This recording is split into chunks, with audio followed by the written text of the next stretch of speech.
Hello friends, Vivekanand coaching academy के YouTube channel में आपका स्वागत है। और आज मैं आप लोगों के लिए लेके आया हूं दोस्तों प्रयोजना विधि, प्रोजेक्ट मेथड, जो कि रीट के लिए बहुत ही इम्पोर्टेंट है दोस्तों। रीट L1 और L2 दोनों में आएगा, मनोविज्ञान। ठीक है दोस्तों, तो ये मनोविज्ञान के लिए बहुत ही इम्पोर्टेंट विधि है, प्रयोजना विधि।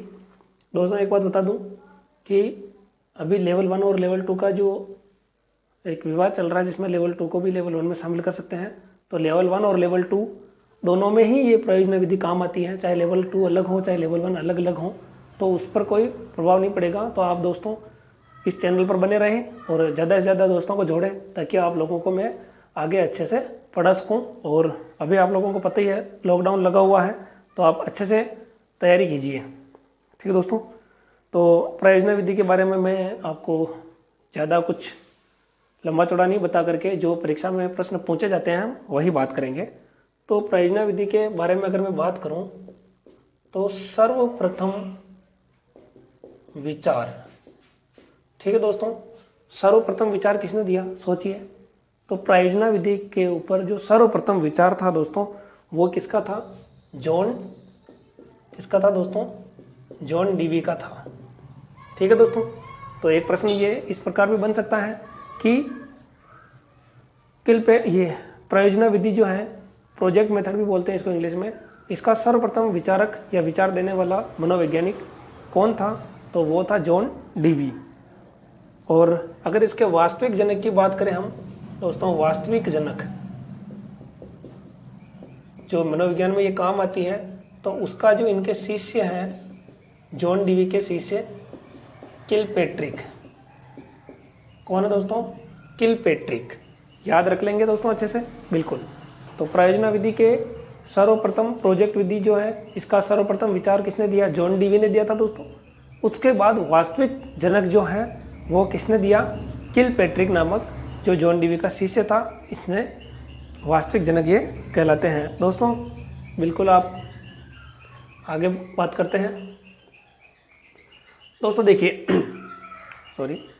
प्रयोजना विधि के जो प्रकार पूछते हैं, तो प्रकार अगर पूछते हैं कोई कि भाई प्रयोजना विधि के जो प्रकार हैं वो कितने हैं, तो दोस्तों प्रयोजना विधि के जो प्रकार हैं वो 4 होते हैं। कितने होते हैं दोस्तों? 4 प्रकार होते हैं प्रयोजना विधि के। अब कौन कौन से होते हैं वो भी हम ध्यान रख सकते हैं। पहला है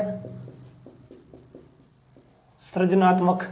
ठीक है दोस्तों, सृजनात्मक, या इसको हम रचनात्मक भी बोल सकते हैं। दोस्तों आप लोगों से अनुरोध है कि आप इस चैनल को सब्सक्राइब और शेयर ज़रूर कर दें, ताकि सभी जो रीट की तैयारी करने वाले हैं उनके लिए बहुत ही फायदेमंद ये साबित हो सके। और दूसरी जो है प्रकार,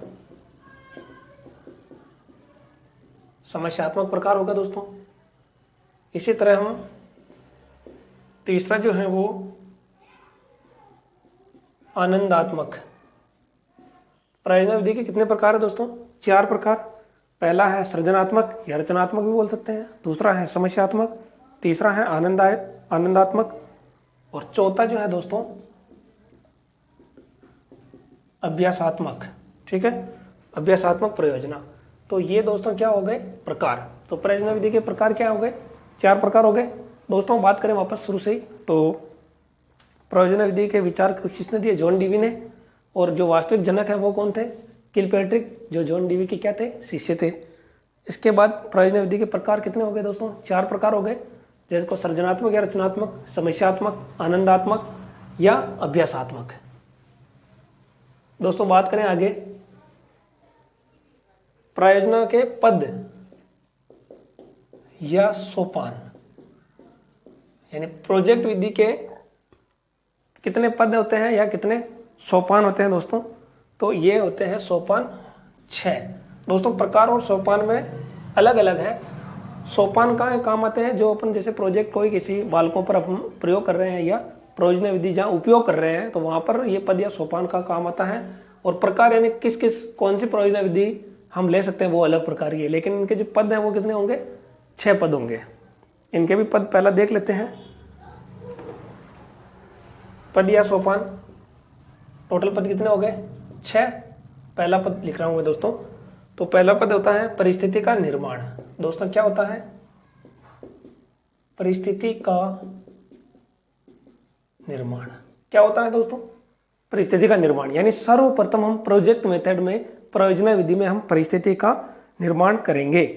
दूसरा सोपान क्या होगा? योजना का चयन। दोस्तों हम इनसे भी याद रख सकते हैं इनको, यानी जो परिस्थिति है, पहले परिस्थिति का निर्माण करेंगे कि हमको प्रोजेक्ट या प्रयोजना विधि लगानी किसके ऊपर है या किसके ऊपर हम, फिर उसके बाद योजना का चयन यानी उसका रूपरेखा हम, फिर उसके बाद योजना का कार्यक्रम, योजना का कार्यक्रम। ठीक है दोस्तों, पहला हो गया निर्माण, परिस्थिति का निर्माण, दूसरा हो गया योजना का चयन, और तीसरा सोपान हो गया योजना का कार्यक्रम। चौथे की हम बात करें तो योजना का क्रियान्वयन, योजना का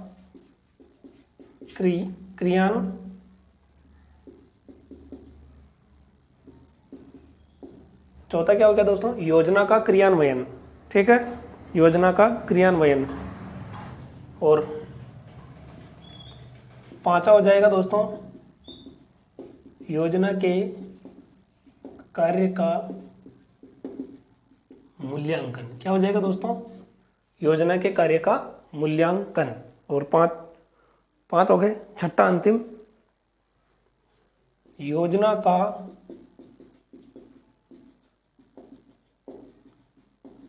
लेखा जोखा लिखना, योजना का लेखा जोखा लिखना। तो दोस्तों जो प्रयोजना विधि थी उसके 6 सोपान कौन से हो गए, यानी पद कौन से हो गए? परिस्थिति का निर्माण, पहला पद कौन सा हो गया दोस्तों? परिस्थिति का निर्माण। दूसरा कौन सा हो गया? योजना का चयन। कौन सा हो गया दोस्तों? योजना का चयन। तीसरा कौन सा हो गया? योजना का कार्यक्रम। चौथा कौन सा हो गया दोस्तों? योजना का क्रियान्वयन। पांचवा कौन सा हो गया दोस्तों? योजना का मूल्यांकन। और छठा कौन सा हो गया? योजना का लेखा जोखा। तो ये 6 पद हो गए। तो दोस्तों आप लोग स्क्रीनशॉट भी ले सकते हैं इसका। और तो दोस्तों हमने आज पढ़ी थी प्रयोजना विधि या प्रोजेक्ट मेथड भी बोलते हैं इसको।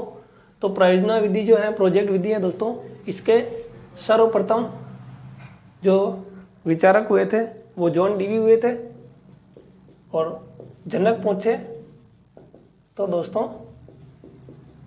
किलपैट्रिक। ठीक है दोस्तों, मिलते हैं हम अगले वीडियो में। और शेयर सब्सक्राइब मैं बार बार नहीं बोलूँगा, आप लोगों को अगर अच्छा पसंद आया हो तो आप लोग शेयर जरूर करें और कमेंट में बताएं कि कोई कमी वगैरह हो तो आप लोग को कमेंट करके भी आप बता सकते हैं। तो दोस्तों उम्मीद करते हैं आपको ये प्रयोजना विधि जो है उसका कंसेप्ट क्लियर हुआ होगा। ऐसे ही हम आगे वीडियो लेके आए, तब तक के लिए आप लोग चैनल को सब्सक्राइब करें ताकि अगले वीडियो की सूचना सर्वप्रथम आपको मिले। ठीक है दोस्तों, मिलते हैं अगले वीडियो में। जय हिंद, जय भारत।